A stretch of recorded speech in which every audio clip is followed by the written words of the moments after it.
Hello and welcome to the second annual American Express Leadership Academy Global Alumni Summit. To those joining virtually, thank you for being part of this special live stream event and which we're delighted to host once again. To our Academy alumni who came from around the globe to be with us here in New York, thank you for making this network of like-minded peers so powerful, and thank you for your commitment to leading positive change each and every day. We are proud that our Academy Alumni Network is made up of world-class leaders just like you who are tackling society's most complex issues related to education, social services, the arts, health, the environment, and really much more. And thank you to our 10 distinguished Academy partners who are here: Ashoka Changemakers, the Aspen Institute, Arizona State University's Lodestar Center, the Center for Creative Leadership, Common Purpose, the Community Foundation of Broward, Entrepreneurial Training for Innovative Communities, or EDIC, Japan Philanthropic Association, Points of Light, and Thunderbird Global School of Global Business. The Academy program would not be possible without your expertise and partnership. Together, we are making a difference by ensuring that the next generation of social purpose leaders is prepared to lead. And I'd also like to thank our colleagues at Atlas Corps who are helping to put on this event. It's for the second time. Scott, Abby, and Dan, thank you so much. Attracting, developing, and retaining talented leaders is a critical business priority at American Express, and we're firm believers that the nonprofit sector leaders deserve a similar level of support. Since starting the American Express Leadership Academy in 2008, we've expanded it from one program in New York for 24 participants to a global continuum of 19 programs that will impact more than 670 leaders this year in 9 countries, double the number of leaders we served in 2013. To date, more than 2,200 leaders have participated in the Academy, and in 2015 we expanded the program to Fort Lauderdale, Hong Kong, Nairobi, and Dakar. Responding to feedback from participants and refining our model is critical to our success. So a couple of years ago, we invested in a third-party evaluation to further understand the impact of the Academy. Not surprisingly, and indicative of the need for support in this area, 74% of respondents said the Leadership Academy was the first intensive multi-day leadership training program they ever attended. And perhaps most relevant to today's event, the study revealed that 73% cited the value of a national network, in our case an international network of peers, as extremely meaningful and wanted to continue to engage with one another following the Academy, both virtually and in person. We are convening here today because we wanted to be responsive to this feedback and do our part to help provide a platform for the alumni network moving forward. Additionally, in response to our research findings and desire to go to scale, we've invested in 2 online leadership development platforms. We've partnered with the Presidio Institute in San Francisco to launch Leaderosity.com, an online training platform for cross-sector leaders, and Acumen here in New York to help seed plus Acumen to support social enterprise leaders. And we recently partnered with Spark Action to create leaderstories.org, a platform that shares incredible leadership journeys of nonprofit leaders. The website also connects leaders to important resources and has the Leadership Notes blog through which leaders like you are sharing their stories, leadership advice, and sector best practices. If you are watching virtually today, you are on leaderstories.org, and we hope you'll continue to engage with that website.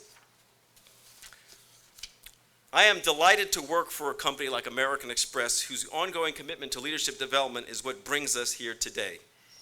And I want to make a point today to recognize someone in the room. He doesn't know I'm going to do this, but Tim McClyman, who is my boss, has been a steadfast supporter of this effort and has been really one of the driving forces to why we're here today and why leadership is a key element of the leadership of the philanthropic program at American Express. So, Tim, thank you so much.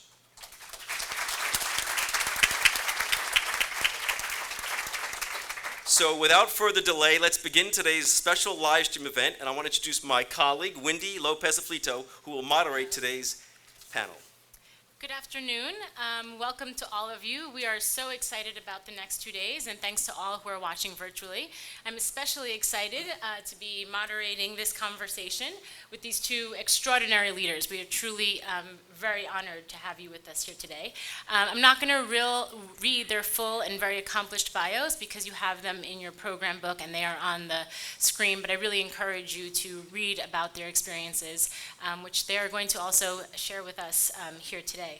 So without further ado, it is my privilege to introduce Sean Dove, who is the CEO of the Campaign for Black Male Achievement, and Tammy Tibbetts, who is the founder and president of She's the First. To kick off the conversation, I'm going to ask them a couple of questions, and then I'm going to quickly turn it over to you all, who will have the most compelling questions, and to the Twitter sphere. So folks watching virtually, please follow the conversation and send in your questions via #AmexLeads. So to set up the context, would love to just start with hearing a little bit about each of your organizations and really what inspired you to initially start them. So we already talked. We said since Tammy's organization is She's the First, she's going to go first. Yes, literally. So maybe I should tell you the mission of She's the First first, and that is that we provide scholarships to girls in low-income countries who will be the first in their families to graduate from high school. Now, for me, becoming a nonprofit entrepreneur was a very unlikely and unanticipated path. Actually, my roots are in journalism, and Sean and I were talking before this started that we have that in common. Yes. And that's really where the inspiration for She's the First was seated. I don't know if any of you have a journalism background or maybe took some journalism classes in college, wrote for the student newspaper. Maybe you can relate. But in journalism, you gather and present the news to an audience, right? You uncover truths.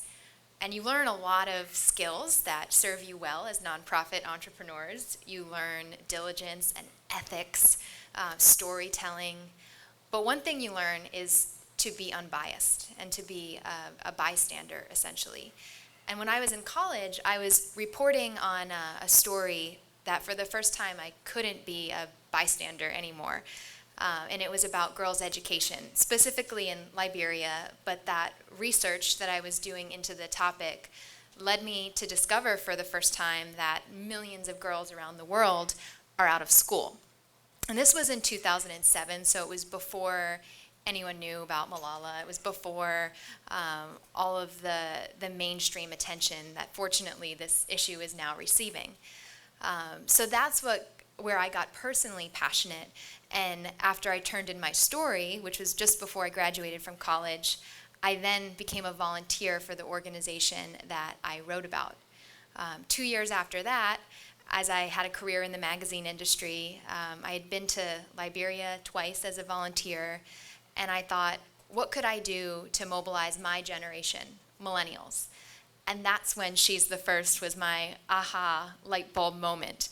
And my agenda wasn't to start a nonprofit, it was to put up a YouTube video and create a social media campaign that would simply inspire my generation to crowdsource funds that would provide scholarships to girls around the world. Great. So I just want to say that I'm a native New Yorker. I've lived in every borough except for Staten Island. If anyone is in the room from Staten Island or watching, that has nothing to do against Staten Island. That's just my story. And I've been blessed all my life to be around just amazing leaders, first starting with my single mom. She taught me resiliency. She taught me being resourceful. She taught me about sacrifice, and so that was like my first seed of leadership. And I study leaders. I really believe that leadership leaves clues, and that you watch people and you're mentored by people and you learn. Mentoring has been a phenomenal part of my life, and one of my first mentors was a social entrepreneur that ran an organization called the Dome Project. Before the term social entrepreneur entrepreneur was, everyone's a social entrepreneur now, right? But before the term was even coined, and John Simon ran an alternative youth program on the Upper West Side of Manhattan. And growing up, I was spending both sides of the, dancing on both sides of the street. Thought I wanted to hang out on the corner and sell loose joints. And I know no one in here knows anything about loose joints. And I found out about this youth program, and I got involved in their basketball team. And John poured a lot into me, and I said, you know what? I want to do something like this. And when I graduated from college, instead of getting really involved in the social sector right away, I decided I wanted to sell textiles in the garment district. And so that's a real long story, right? But it was really interesting. I had an office mate who was a number of years older than me, and every day, or it seemed like he had I could have been a contender story, that I should have did this. He used to teach, and now he was in sales, and I just saw how you get locked in, you're salaried, and you buy the second house. And one day I said, you know what? Well, 20 years from now, I'll be sitting in this office, and there's a young sales trainee, and I will be looking over my shoulder and saying, I should have did this, I should have did that. And at the time, I was on the board of the Dome Project, and I was leading a search for the new executive director. And late one night, going through a bunch of resumes, a voice in my head said, you can do that job, throw your hat in the ring. And I was like, who said that, right? And I believe we all have a leadership calling, and sometimes we got to find out what we don't want in order to find out what we do want. And that voice in my head was my leadership compass, my leadership calling, and I came back to lead the Dome Project, this organization that I grew up in. I think the board members, my fellow board members, love the idea of someone who grew up in the organization coming back to be the executive director. I think they were also really tired of the search and like just give him the job.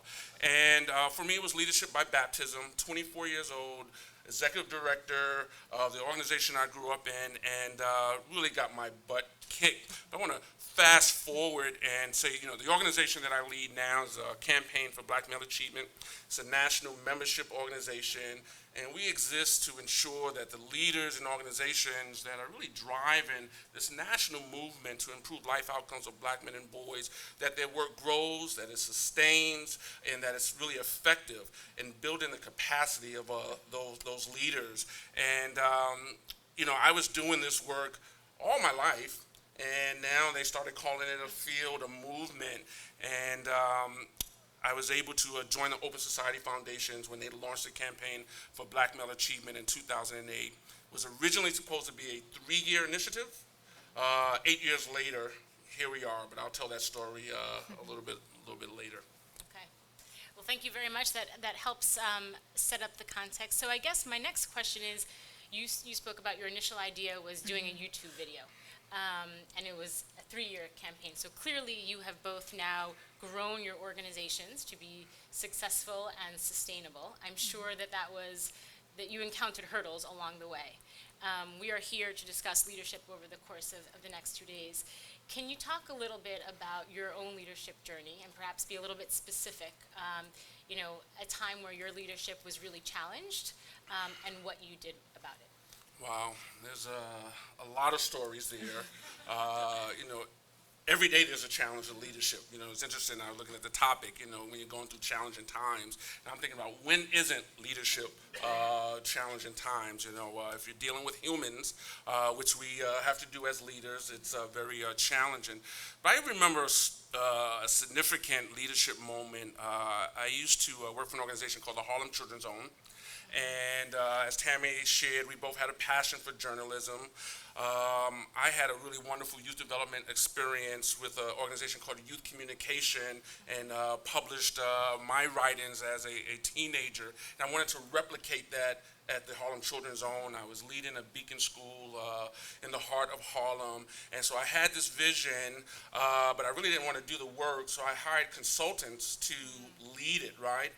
And they had their own vision, all right? And when it was time to, I would, while the kids were in the library doing the work and the consultants was doing work, I was in the gym with the kids doing coaching, and I would come into the library, which was our newsroom at the time, and like, how's my newspaper doing?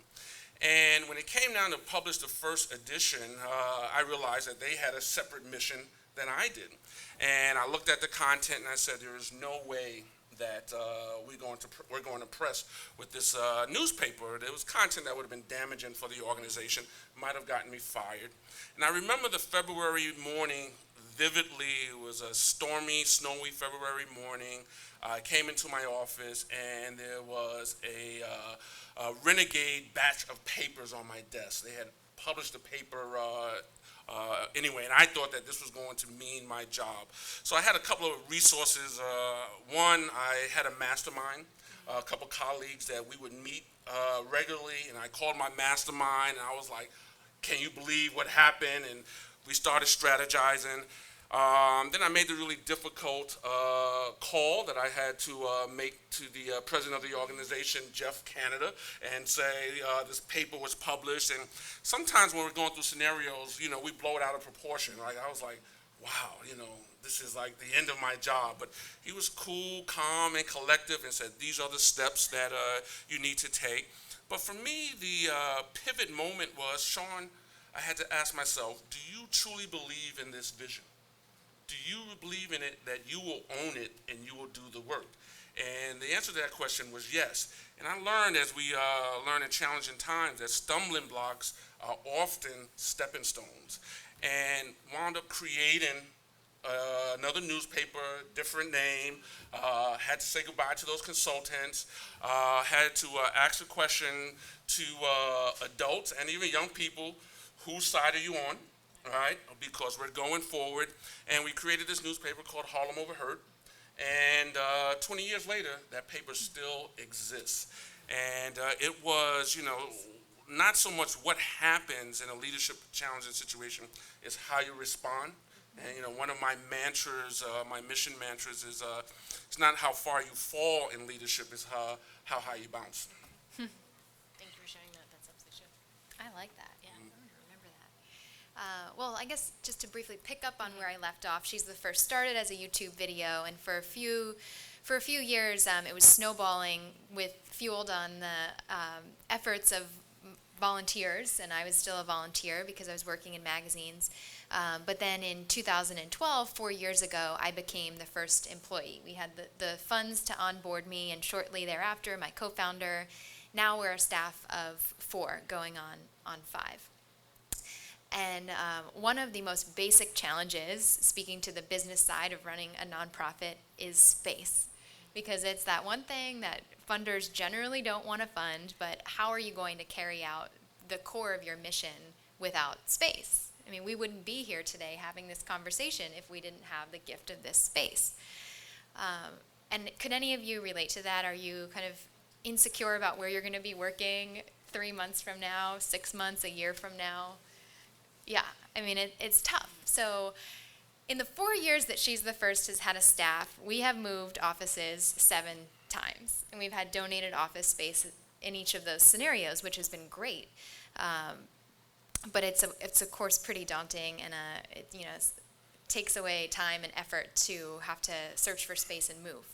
So when I thought about how could I solve this problem that She's the First is facing, but so is almost every other small and growing nonprofit. So what I learned in this challenge is, what if I found a partner to host our organization in their space pro bono, and we could build a case study together on the benefits that nonprofits bring to a larger organization, specifically hoping that we could open source this to for-profits that have empty desk space. So my partner in that this year has been the New York Foundling, which is also a nonprofit, but they're huge. And together we are creating what we call Adopt a Cause. And basically we wrote an MOU about our agreement on sharing this space and what we're contributing to each other. And that's something that we're going to be sharing with other nonprofits, but also for-profits later this year. And for me, what this has taught me as a leader is that rather than keep dealing with the symptoms of your problems, which was having to move every year or more frequently, Try to get to the root of it. And I found that when I approached a problem that I was having in a larger way, by trying to find a solution that would help other nonprofits as well, people want to rally behind that and be part of it, and be part of building a movement. So that would be my advice, that when you're facing a challenge, think of ways that you can create a solution and then share it to become a thought leader, because when you do that, you'll find resources, particularly from other sectors, the for-profit world, may be more likely to come your way. Very helpful. So shifting gears a little bit, but still in the context of leadership, wanted to talk a little bit about collaboration and networks. Both of you, Sean, through your work with the campaign, you're a major convener, right? All with the goal of advancing, the young people, right? That will lead our next generation of leaders. And similar, Tammy, you create networks across the world, right, to advance young women's opportunities. So would love your thoughts on, I think I always say that, collaboration is a word we sort of throw around. It's critical, but it's hard. So would love for you to share some perspective on what you think really makes for effective collaboration, and perhaps, why it's been important in the work that you do. That's a critical question when we talk about leadership. Angela Glover Blackwell, who leads PolicyLink, she was a founder of PolicyLink. One of my favorite quotes that she says is that, if your goal or your mission, you can do it by yourself, it's not big enough. And just in the description today of how this came off, I heard Richard, I lost count with about a dozen partners that came together for this. And the thing about collaboration is that it's essential, right? If you want to bake a cake, you can just do that in your oven, in your kitchen by yourself. But if you want to compete against Intamins, you're going to have to recruit a team. And, and I deal with a lot of mantras, and my mindset is like, dream work takes a teamwork. But I think the key thing is clarity up front. What is the common ground? What are we working towards? Trust. Trust is a critical value. That's one of CBMA's Campaign for Black Male Achievement's organizational values, because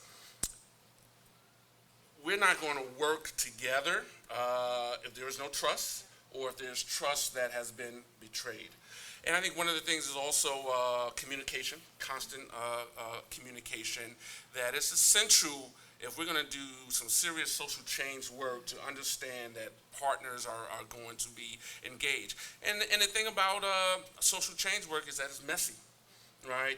And being able to stop in the messy middle, so to speak, and have a transparent conversation after you've built some trust. Sometimes you have to say it before you don't, right? And then understanding sometimes all collaborations don't work. And understanding, you know what? We need to end this. This is not working for either of our organizations, and that just because we said that we were going to collaborate, or even that there's a MOU, if it's not working, I think the key thing for me is just really operating around values of resiliency and trust and affirmation, and making sure that the partners around collaboration, there are clearly defined roles that are not duplicative, and that we're moving towards the same goal, the same common goal. Really helpful. Yeah, collaboration, it's probably really one of my favorite words. And whenever someone uses the word charity, I just cringe, because we don't identify with that. Reason being, our scholars are such active participants in our mission, and they're working so hard right alongside us and with us. What Wendy was alluding to with She's the First having networks, of course I told you about our international scholarships. So we have a network of partner schools through which we find our scholars. But what I haven't told you yet is that we have a network of campus chapters across the world, really, but mostly in the U.S. Currently, 193 high school, college, and university students have started She's the First clubs. And we don't recruit for them. They've just grown organically. So we've learned a lot about how to foster the collaboration among youth in the U.S., among youth in 11 different low-income countries around the world, not to mention, our corporate partners and all the other networks we have. Those are the two main ones. I thought of 5 things that come to me when making collaboration effective, and I tried to make them tweetable for the live stream audience if you're at your computer. The first one is echoing what Sean said about aligning expectations, and that's where most failure happens in relationships across the board, is when you're not clear up front about what you expect from the other person or the other party. So getting that down very clearly and in writing makes collaborations more of a win in the end. Also making everything as simple as you can, clear and succinct. And I've learned this especially when working with Gen Z high school students. You have to make the toolkits for grassroots activism as clear as you possibly can. Give and not just teenagers, but adults too. We all have attention spans of a goldfish these days. I mean, research shows it. So give your supporters exactly what they need to do to click to tweet. Make it so easy for them to be advocates for your mission. 3, recognition goes such a long way, especially for nonprofits when most of our capacity is volunteer labor. And that's where I've used social media to give shout outs to whether donors, sponsors, and volunteers who just give so much of their time to enable us to do what we do. 4, listening more than you talk. That's a key one. And 5, making sure that you have a diversity of backgrounds and perspectives on your team so that you're more likely to pinpoint the blind spots, and other people can complement what your weaknesses are. And while I was the first person to have the idea for She's the First, if it wasn't for my co-founder Kristen, who was the first person to step up and help me, I brought this business savvy to She's the First, where she brings this expertise in programs, and we complement each other really well. And every subsequent member of our team and staff has done the same, and that's what makes us so strong in the end. The other thing I would just add to what Tammy said about collaboration is this whole notion of building community, and that folks want to belong to something. Folks want their assets and their strengths to be honored. And one of the things that the Campaign for Black Male Achievement does, we provide many platforms that just create organic collaboration and building community, all under the mission of improving life outcomes for Black men and boys and strengthening the leaders of those organizations. So this whole notion of building community, I think, is really critical. Really helpful. So we're here with 50 of our American Express Leadership Academy alumni from around the world. And we're really excited about continuing the network and strengthening that platform. Would love to hear from you about how you have been able to nurture, leverage both your personal or professional networks along the course of your career. So mentoring has been a significant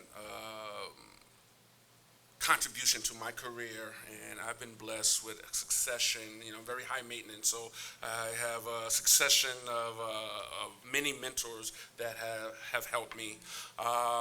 Just sharing with peers and elevating the work and providing opportunities for people to contribute to the work that I am doing has been really, really helpful.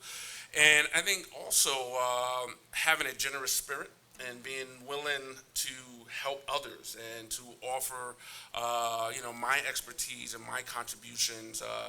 I've been mentored, and in turn, I am really maniacal about mentoring others and raising others as the next generation and current generation of leaders.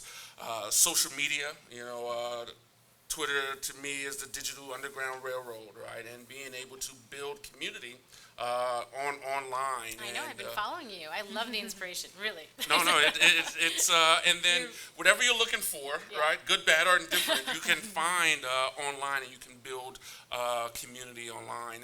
And you know, I'm really passionate about my work. And what tends to happen is that passion becomes a magnet for like-minded, other passionate people that care about the same things that I do. Yeah. Well, I didn't make this up, so you may have heard it before, but I like to think of networks, you know, the event ATM. Have you heard that before? Have you to think of depositing into the ATM and nurturing your networks and giving back and sharing ideas and leads and opportunities with each other and the people you know, because a day is going to come when you have to withdraw some money and ask for something, and people will be far more likely to want to help you if you've stayed in touch with them before you needed something. So that constant maintenance is so important. And I do that in a variety of ways. Sometimes it's sending casual emails to advisors so they are in the loop, or it's sending. I try to send a greeting card to somebody like at least once a week by hand, because it's so fun to surprise people with snail mail, and then every day, like, send a thank you note to someone, which when you're working in the nonprofit space, you have so many people to thank. That's important. And for me personally, I'm very loyal to my alumni network. So whether that's from the scholarship I received when I was in college from New York Women in Communications, to my alma mater. I was a first generation college graduate from a state school, College of New Jersey. Even to American Express and the leadership that they instilled in me a few years ago that really put She's the First on this amazing trajectory where we had our first $1 million revenue year last year, and that wouldn't have happened without the foundation that American Express laid for me. And that we're very cognizant of that with our programming, and if you aren't, keep that in mind too with your benefit, whoever your impact, whether it's students, the beneficiaries of all of your services, make sure you're keeping them in the fold, because as they become successful, they're your greatest advocates and testimonial of what you do. And then personally, how I try to keep my networks feeling like a little more exciting and fresh is find ways that you can engage with people beyond just meeting up for drinks. I think experiences, whether it's a walk outside, for me, like I really enjoy fitness as a way of de-stressing, and going to a yoga class or a run with someone who's not just a friend but a professional supporter. Those have enabled me to make relationships extra special and meaningful, because when you can connect with people outside of their job title or their desk in their office, you really get to who they are as a human being. And that ultimately is why we all do what we do. And people want to feel like they're a part of something that's going to change the world and make a difference on this planet and be around longer than they will. And when you can create those kind of connections with people, getting back to the journalism skills of really tying together people's hearts with what you do, then they're just naturally going to want to be on your team. Really helpful. And I just want to add, so raise your hand if you have to raise money in doing what you do. Almost everyone in here, and Tammy really lifted up the relationships aspect of it. But when it comes to fund development and raising resources, one of the things I encourage you to do is be a resource before you are asking for resources, particularly in the philanthropic community. Folks see you as the experts, right? And here's an opportunity to send an article, a new report, to be a resource long before you're asking for resources is, I think, a really powerful relationship building strategy. And it's kind of like, just dripping, right? Here's a drip email, here's a drip handwritten, card, and by the time you get to the point where you are asking for resources, there's been an ongoing conversation. It's not like you're popping up for the first time without any kind of equity into the relationship. Very helpful.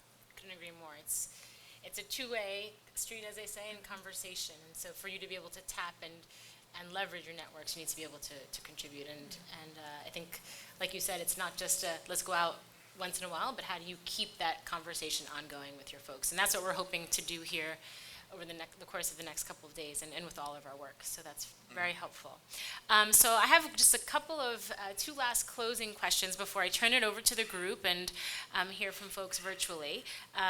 One of my last questions is just kind of taking a big step back. How would you describe your overall leadership style, and how does it serve you on sort of a day-to-day basis? Okay. So that's, I'm going to describe how I think my leadership style is, and perhaps you should talk to folks on my team and folks that I've worked with, because sometimes we think that we are one way and we see ourselves one way, and you get that 360. And so I am really, I think, a motivational, inspirational, coaching type of leader. I like to, I think I was a midwife in a previous life. And I say that because as a leader, I like to pull out of individuals what they have inside of them. And sometimes that they're trying to push it out, I'm the one that, pulls it out. I like to give folks, share the vision, how we're going to get there and get out of the way. I think I am also the type of leader, and some of you have probably experienced this in your life, that the person at the pool that pushes you into the deep end, that's me. People?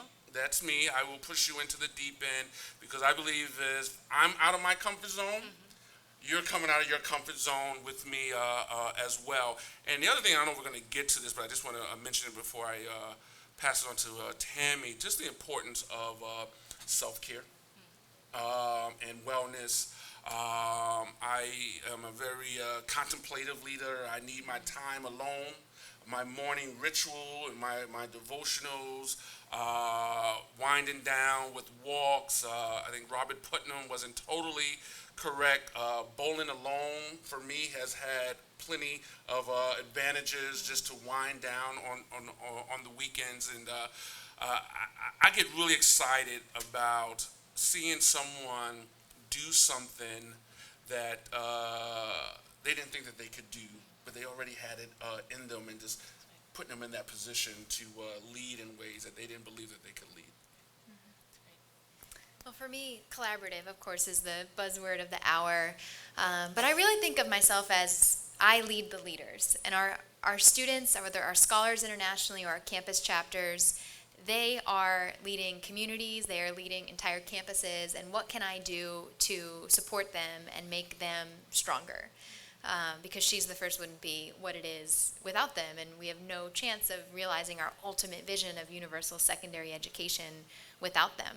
And at the end of the day, like, their achievements are going to, anything I've done is just going to pale in comparison, and I'm so proud of them. So I'm constantly thinking of how can I be the best support system to this web of leaders, young student leaders that we have around the world. So my last question before I turn it over to the room is really just, you both talked about, some of your initial motivation. What is some of the best leadership advice that you have received that you would like to share with your group, or just advice that you would give to this room of, amazing, high potential nonprofit leaders? Well, I've gotten a lot of great advice. I'm going to share two things. One that I received from a mentor, Alfonso Wyatt, and he said to me, as a leader, you better hurry up and get crystal clear on what you want, because everybody else around you is going to try and get you to want what they want. So the clarity in where you're going, particularly in my time in philanthropy, that was really important. And the other thing is kind of my personal leadership mantra, and I say this to all social change leaders, that there's no cavalry coming to save the day. right? That we are the iconic leaders that we have been waiting for, that we have everything we need to be the curators of the change. And we just got to go out and step out of our comfort zones and do it, right? And if you are not leaving your house or apartment every day without butterflies in your stomach about what you're about to do on your leadership journey, you are not reaching, stretching far enough or high enough. So hopefully, everyone will leave their house or wherever tomorrow with butterflies because they're stretching their leadership vision. Really great advice. Thank That's you. hard to follow. It's being really connected to why you're doing what you're doing, and don't always stress so much about the how.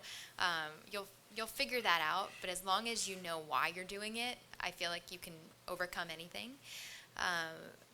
And really, when I was thinking about this question in advance, kind of echoing what you said earlier, Sean, about self-care, and this is like taking a page from Ariana Huffington's book too, of get your sleep. And 8 hours of sleep every night is so important to me. And I think a lot of times entrepreneurs, we think we pride ourselves on pulling all-nighters, and it's just not worth it. If you're not able to function during the day, I know sometimes you have to do that. I certainly had to in the beginning of She's the First when I had a full-time job. But you can't do that for the long haul. You have to make everything you do sustainable, and make sure that you're taking that time to, on the weekends, refuel, and don't feel like you constantly have to keep working, because if you don't refuel your tank, you're going to burn out, and then that's not going to help anybody else around you. So that's been it seems so easy to say it, but it actually was one of the harder things for me to learn. And now I'm pretty protective of that time I have on the weekends, or push myself to take a vacation, because I've seen how much it re-energizes everything I do. And there's no shame in having a therapist and going into therapy, and certainly having an executive leadership coach, right? Because I will just say the level of depression and burnout that we see with leaders, and the ability to have a safe space where someone can say, you know what, I am really struggling, and particularly, we have these, feel like we have to carry the world on our shoulders as leaders, and being able to say, I need some help, right? I'm depressed, right? My board is got me depressed, and I need some therapy or something. Oh, those boards. Yeah. Hopefully no one from my board. I didn't mean my board. I meant somebody else's board. I meant your board, not my board. Incredibly helpful. So we'll take some questions, hopefully, from the room, and from Twitter. On Twitter, again, you can send in your questions via hashtag AmexLeads. Hi, Cody, founder of Serve Africa. We partner with aspiring young farmers to create wealth in agriculture. Question for you, for both of you. One of the things that, along with fundraising, one of the things that we have been trying to do in South Africa is to make sure that the young people we serve, their narrative is that they have a control over the narrative, especially in the part of the world where we work. How do you make sure that the young people who you serve are the stars, and that people are not only interested in the organization, but they're also interested in these stories, and to make sure that we're not overselling it, but we are respecting the culture, the region, the environment that we are working in? So I'll let Tammy go first. I let her go first the first time, and every time I kept jumping, I'll let you go first this time. So at She's the First, my co-founder really heads this up. When she travels to visit our girls in our partner schools, her name is Kristen Brandt. She works with our multimedia journalist, Kate Lord, and we involve select scholars in telling their own stories. So we have some short films where these scholars have shared their story, and they had final editing rights. And when we're public speaking, I didn't share any scholar stories today, but when I do, I generally tell the stories of scholars who have been on video. It's great when I can show the video, but even when I can't, I feel like our scholars, that's the gift that they've given our organization, is their story to tell. But otherwise, there is a lot of sensitivity around protecting the privacy of the people that you work with. And even when you look at She's the First Instagram or any of our photo albums, we identify every scholar by first name, because how often do you see collateral that just has people without any identification, like they're all the same? And that's been something that our scholars feel really privileged to be a part of, is showing how each one is really unique, and showing the benefits of them being in the classroom and educated, so that the media that we put out there is reflecting the positivity in their lives because of education, versus capturing, poverty porn and the ways that I feel like child sponsorship organizations in particular of decades past would do to make people feel guilty to want to give. We want to inspire people to give. So that's how we've strategized our content. That's really good. And I've known Cody for 20 years and watched him grow up as a leader, and making myself feel really old right now. I think that's a really good question, and I think you already know the answer to it. And I think it starts with mindset, right? And belief, and not seeing ourselves as saviors of young people. And I always like to say that, in the field of black male achievement, and black boys in America don't need a savior, right? They need more believers, right? People that believe in their gifts and their talents, and will get out of the way. There's this whole notion of the power of positive deviance that tells us that, the solutions to the world's most intractable problems lie in the heads and the hands and the hearts of the community and the individuals that we often try and paratroop into the community, and here's a prescription, right? And if you don't have a belief mindset that the answer lies right in the heads and hearts of young people, you're not going to create systems, opportunities for them to lead, for them to tell their stories, and so it's certainly the belief mindset in young people. Next question. Hi, I'm Najib from Toronto, Canada, running One for Hunger. Got a question.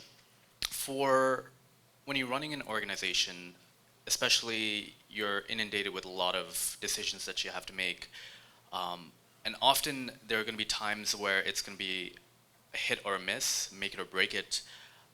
At what point, and sometimes you have to say no. So when was the hardest decision you had to make in saying no, and what did you learn from it? Good question. So as Tammy's contemplating, I will dive in. I will tell you one of the things that I realized so I recently spun off the Campaign for Black Male Achievement out of the Open Society Foundations, and we are in our second year as an independent organization. And as a relatively new CEO, the ability to say no, and it's just like really profound. And working with my executive assistant, practice, right? Say no, Sean, say no, say no, say no. But I will say that it relates to the actual spinoff of the Campaign for Black Male Achievement. So we were in a process, and I came to the realization that America didn't need a campaign for Black male achievement. What we really needed was something like a corporation for Black male achievement. Too often in philanthropy, we may approach a generational issue, challenge, a problem with a 3-5 year grant making cycle, right? And I saw that this issue needed long-term investment, and was able to convince the foundation to invest in a spinoff. And we were planning that, and then the summer of the verdict and the speech happened in America, and the verdict was the George Zimmerman not guilty verdict in the murder of Trayvon Martin. A week later, President Obama made an impromptu speech in the White House press room, and he challenged the nation to do better, invest better, shift how we as a country value and view black men and boys in America. And so this happened while we were in this planning process. And, the question at the foundation was like, we're going to stop this Corporation for Black Male Achievement plan that we want to partner with the president and, what are you going to do? And that was my moment of saying, no, love Barack, right? But the long-term vision is this Corporation for Black Male Achievement. If that's off the table, we had created something called the Institute for Black Male Achievement that focused on the infrastructure. And I remember the meeting very vividly. Calling is very important. I talked about this, right? That you will have to make decisions on what your compass and your calling is about. And I knew what my calling was, and I knew that it was to advance black male achievement. And I was able to say, no, we're going to spin this off. And, they were like, God, he's not giving up. He's really committed to this. And we were able to negotiate it. But there have been many no moments that have gotten me to the point where I am. But that's one that immediately comes to mind. Okay, I was thinking. The most honest answer I shouldn't say on live stream, but I'd be happy to tell you offline. But I'll give you something that has happened a few times with some companies approaching us to be part of their ad campaigns, but without making any sort of contribution to our programs. They just said, we'll help raise visibility of She's the First and what you do.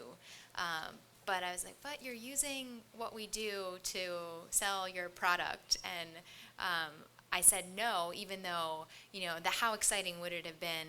And maybe it would have led to some donations, but then prospective sponsors from that same category wouldn't have worked with us because their competitor was, and we weren't getting a sizable grant. So I'm speaking more to my fundraising experience, but know kind of your value when a company, if they approach you to be part of an advertising campaign, make sure for their own authenticity that they're actually putting funds into your program if they're going to use you as sort of a poster girl or guy for their brand.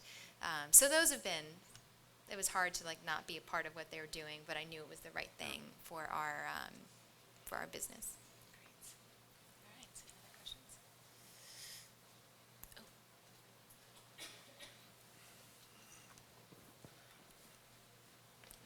Hi, this is Judy. I'm Judy Douglas. Tammy, you mentioned earlier that you didn't like the word charity, and this question is for both of you. And I just wondered how you both as leaders have used the social justice lens in leading your organizations.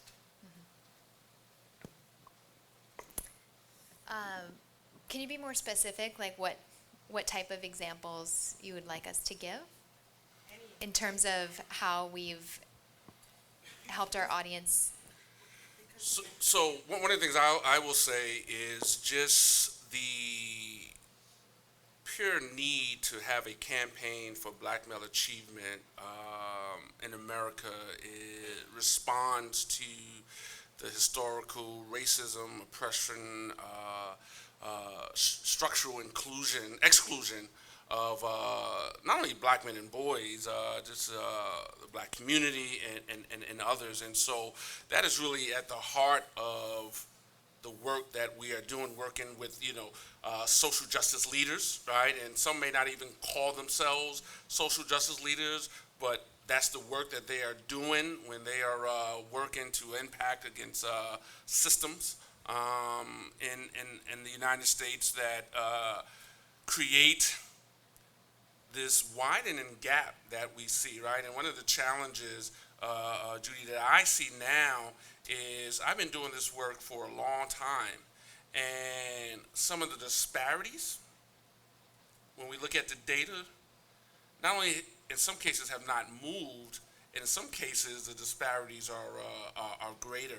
And so I think it's really important that we lift up through the campaign the issue of racial justice, social justice, put it on the table. I think that there is a critical conversation going on in this country right now about race.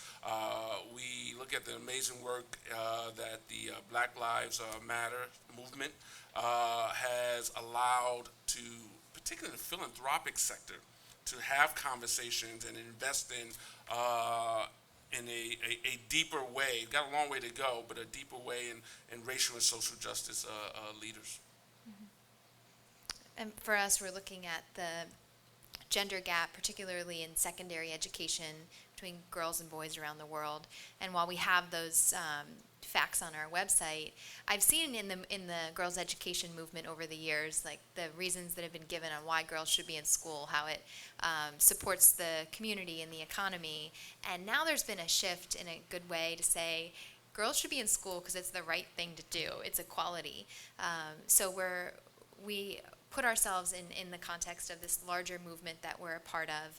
And I've also been really cognizant of, 7 years ago when we started out, it was just a team of young women launching it. But one of the greatest things has been to see it, in the U.S. in particular, but also internationally with girls, their fathers and brothers stepping up, that it's a co-ed movement. So we have been trying to make sure that how we present ourselves is something that isn't overly feminine in branding, but makes men feel like just as welcome to be a part of. And it's great to see so many from our campus chapters to our international partners take that approach with us. Really helpful. So I think we have time for about two final questions. I think we have one in the back. Hi, my name is Blake McKinley, work with the Level Market, and I'm a big fan of organizational culture, and especially alongside organizational growth. So I'd love to hear just any thoughts on culture in general, but more so how your tips or tricks around how to maintain and even expand that culture during periods of rapid growth within your organization. I'm also a big fan of organizational culture, and as the CEO of the organization, I think the culture starts with me, but certainly does not end with me. I think everyone on the team is responsible for, manifesting the culture, and we have some core values that I over-communicate via email at meetings, and those values are accountability, affirmation, resiliency, entrepreneurship, and trust. I over-communicate, and I'm sure the team is tired of hearing me say this. They're probably watching and like, oh, here he goes again, and say that we're building a thinking, doing, learning, growing, teaching enterprise. And so saying it is one thing, but the other is modeling it. And I will tell you, as a leader, the moment you make a public declaration on this is the kind of culture that we are and these are the values, there will be opportunities that will come up. If you say trust is a value, opportunities will come up where your value of trust is tested, right?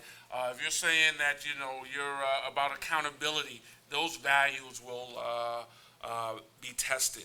And I think it's just really important as leaders of your organization is the storytelling of the organization and the genesis and how the organization was created and what are the values that goes into the Genesis creation story. And one of the things that we do, the most important part in our weekly Wednesday meetings with the team, we start the meeting off with leadership reflections, right? And it's an opportunity for leaders folks on the team to tell a story. It may be professional, it may be personal, that lifts up the values. And to me, those first 30 minutes of the meeting are the most important part of the meeting, right? The heck with this logic model, the heck with this strategic plan. What is our leadership reflection for this week? And it builds, over time. And some of it is certainly management and how, it can take one person to impact in organizational culture. So as a leader, you have to have an eye on, group dynamics as well. We do the same. We open our weekly staff meeting with a question that's like, what was the most gratifying thing for you in the last week? So that it's not just going right into business, but really becoming a little vulnerable and Yep. more of a human being. The other exercise that we did last year that I would recommend is creating a manifesto where we talked about, in phrases and words, our values, and then one of our talented design interns mocked it up so it looked, if you've seen the whole STEAM manifesto, it's kind of like that, like big, bold text that I then printed up, and everyone has it in their cubicle to kind of bring us back in those challenging moments to what we know we all agree that we believe in. And then future employees will get that when they're onboarded, and it will enable us to keep that going as we grow. Great, really helpful. So we have time for one last question, I think coming in from Twitter. Yeah, this question comes in from Venezuela, from @Giannina Raffo, and she asks, what is your motto to overcome failure? So, I have many mottos, I call them mission mantras, but I'll repeat something that I shared earlier, that it's not how far you fall, it's how high you bounce. And that's my mindset when it comes to adversity and, stumbling blocks or stepping stones. As an effective leader, you have to talk to yourself. You really have to talk to yourself and repeat the positive mantras during challenging times, because there's a lot of chatter outside, and I automatically have this framework, this mindset, and these mantras that allow me to deal with challenges. And the last thing I will say before passing it on to Tammy is use your memory, right? Whatever challenging situation that you are going through, this is not the first time you have had your back against the wall, right? This is not the first time you have dealt with crisis. And what did you do last time?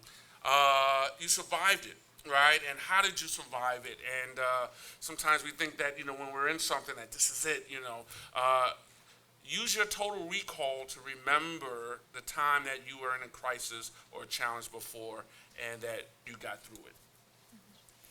For me, the personal answer would be, what would a She's the First scholar do? Or more specifically, what would Ellie do? She's one of our scholars who will say herself, she's been knocked down so many times by life and has kept getting up over and over again, to the point where she was the first in her family to graduate from high school, and she's the youngest of 9 siblings, and now she's in university. So if our scholars are going to be unstoppable in getting their education, the least I can do is channel their fire and do the same. And I would say that my prayer life has increased dramatically as my leadership responsibility has increased. Great.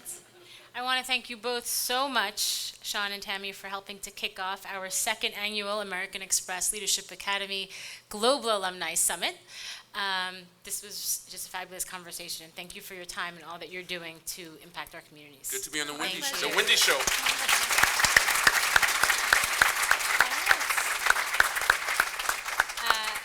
So with that, Richard is going to come back up and announce an exciting award. Thank you, and thank you, Sean and Tammy, for being here, for first thing, but also for your comments. And I'm still trying to get my mind wrapped around Dove as a midwife. I can't seem to see that. We're very excited to conclude this kickoff session with the presentation of the 2nd annual American Express Leadership Academy Alumni Award to Simeon Oganda, founder and chairperson of Enterprise Education for Change, or EE4C. He is also an Academy alumni, having been part of our first Nairobi cohort at the American Express Ashoka Emerging Innovators Bootcamp. Simeon has demonstrated his ability to be a visionary leader throughout the startup EE4C, which successfully links technical resources to community needs, ensuring sustainability and transparency. EE4C trains university students in business development and management so they can then serve as consultants to community organizations. Through this innovative model, Simeon is building the capacity of communities to use their local resources in resolving their problems. Engaging youth, giving them tangible business skills and enabling them to consult with organizations and small businesses creates linkages and collaborations that are mutually beneficial to both students as well as the participating organizations. His success has not been without challenges, however. He has worked around barriers involving community acceptance, bureaucracy, funding issues, and more. But he has overcome these obstacles with persistence, resilience, and a deep commitment to improve his community.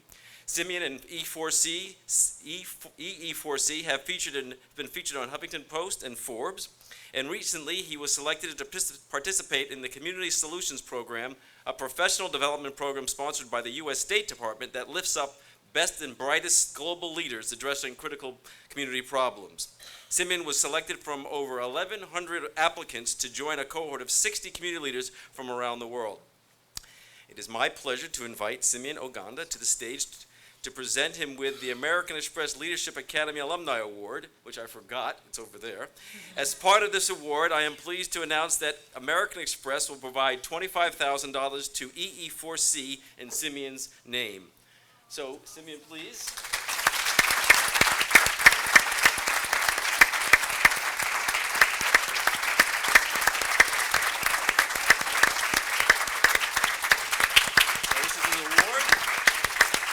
Congratulations, sir. I will handle this. You have some remarks you want to say? Great.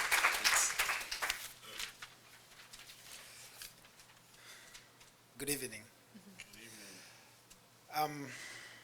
I don't know what to say.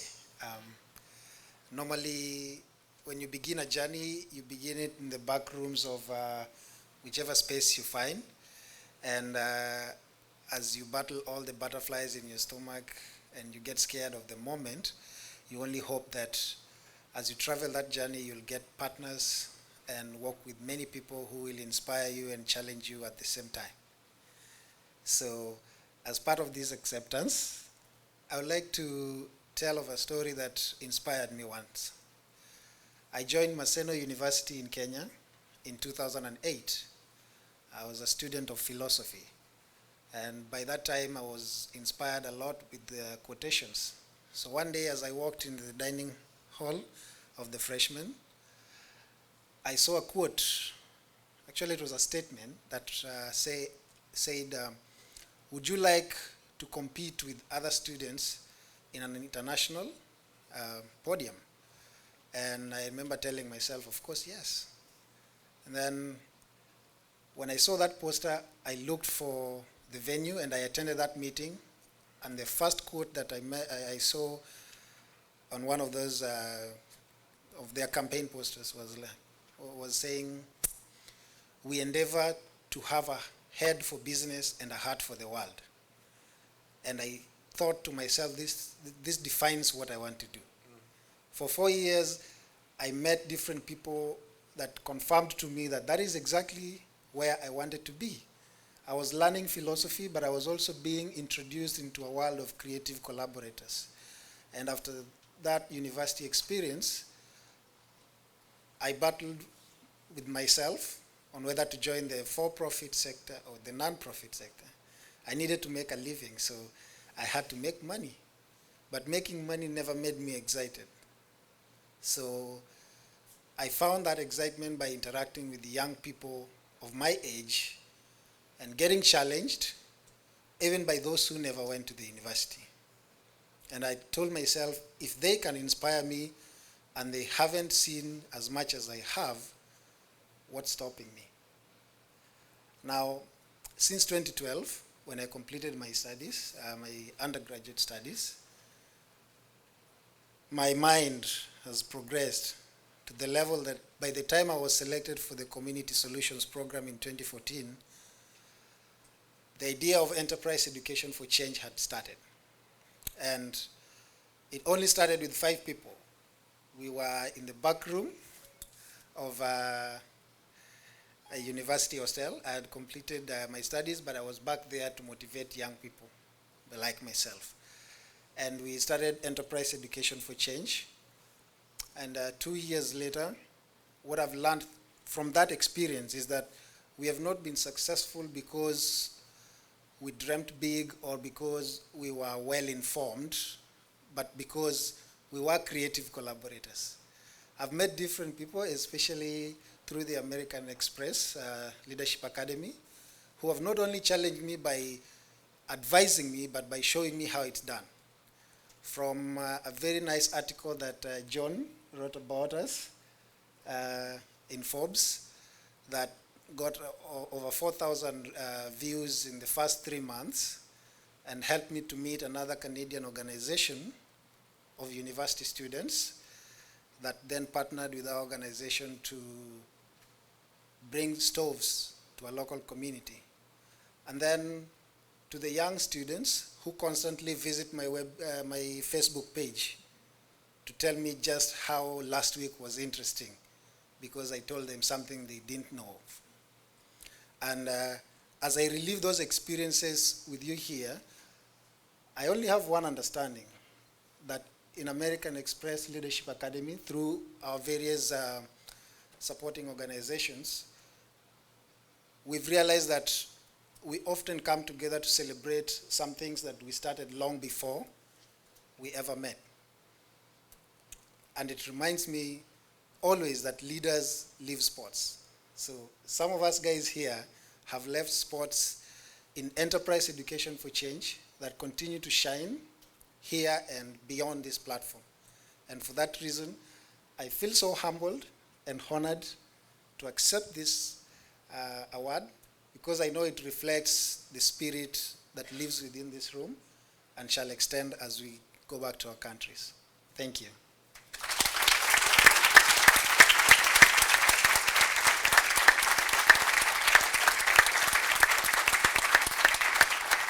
And so that concludes our session.